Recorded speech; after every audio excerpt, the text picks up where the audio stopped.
조금 전 들어온 속보부터 살펴보겠습니다. 검찰이 박근혜 전 대통령의 소환 조사 일정을 확정했습니다. 검찰은 박 전 대통령 측에 다음 주 화요일 오전 9시 30분 서울중앙지검으로 출석해 조사를 받으라고 통보했는데요. 검찰로 가보겠습니다.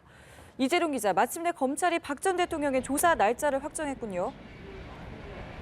네, 그렇습니다. 검찰 특별수사본부는 박근혜 전 대통령에게 오는 21일, 그러니까 다음 주 화요일 오전 9시 반에 이곳 서울중앙지검에 출석해 조사를 받을 것을 통보했습니다. 체포영장이나 구속영장을 청구할 수도 있는 피의자 신분입니다. 앞서 검찰과 특검은 박 전 대통령에게 최순실 국정농단 사건과 관련해 강요와 직권남용, 뇌물수수 등 13가지 범죄의 혐의를 적용했습니다.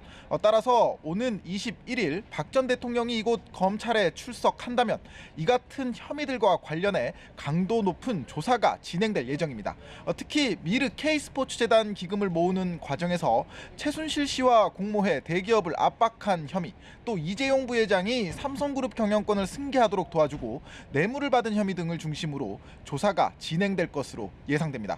박 전 대통령은 검찰 조사에 대비해 탄핵 심판 때 대리인으로 활동했던 변호사를 주축으로 변호인단을 구성을 했습니다. 박 전 대통령 측은 검찰의 소환 통보를 받았고 수사에 적극 협조할 것이라고 밝혀 검찰의 소환 조사에 응할 것임을 시사했습니다. 만약에 박근혜 전 대통령이 검찰의 소환 요구에 불응하게 되면 어떻게 되는 겁니까? 네, 앞서 박 전 대통령은 검찰과 특검의 조사에 협조하겠다고 밝혔지만 이런저런 이유를 대며 조사를 거부한 전력이 있습니다.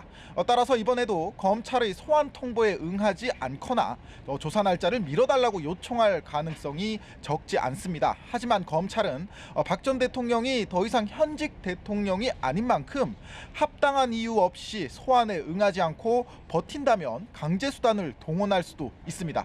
검찰이 법원으로부터 체포영장을 발부받아 체포에 나설 가능성까지 제기되고 있는데요.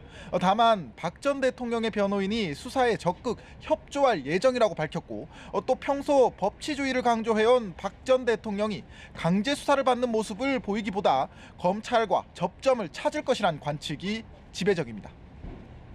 네, 박 전 대통령이 검찰의 포토라인에 서느냐도 관심인데요. 취재진의 질문을 받게 되는 걸까요? 네, 그럴 가능성이 매우 큽니다. 어제 검찰은 박 전 대통령을 포토라인에 세울 것인지를 묻는 취재진의 질문에 과거의 사례를 검토해 판단하겠다고 밝혔습니다. 지난 1995년 노태우 전 대통령과 2005년 노무현 전 대통령이 검찰 조사를 받았던 당시 검찰청사 앞에서 취재진의 질문을 받았던 사례가 있습니다. 그렇기 때문에 이번에도 검찰청사 안으로 들어가기 전에 잠시 서서 자신의 입장 등을 밝힐 것으로 예상이 됩니다.